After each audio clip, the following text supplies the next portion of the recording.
les cueille en fonction de ce que je veux faire.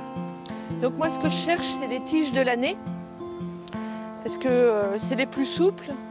Celle-là, par exemple, ça peut le faire. Donc moi, je cueille des ronces. Je ne défriche pas, je ne débroussaille pas. C'est pas un sport de combat avec les ronces. Et en fait, avec la ronce, voilà, faut pas s'énerver. Si on s'énerve, bah, elle s'énerve aussi. Je sais pas comment expliquer ça. Voilà, celle-là, elle est pas mal. Donc, violet au soleil, vert à l'ombre. Et donc, quand elles sont dans les bois, c'est tout vert, parce qu'il n'y a pas de soleil. Voilà. Et hop, dans la main, un peu loin du corps, n'est-ce pas? Et après, on est parti.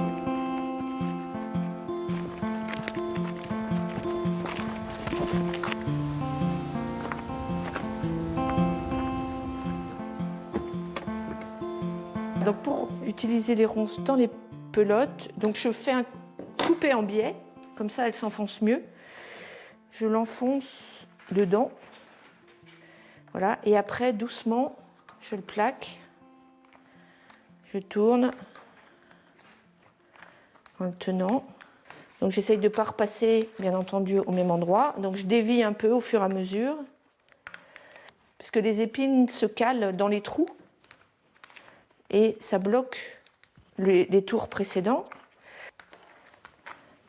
La pelote, pour moi, c'est la pelote de laine. Donc c'est rond, c'est doux. Et là, le fait que ça soit en ronce, en fait, ça ne se voit pas au premier abord.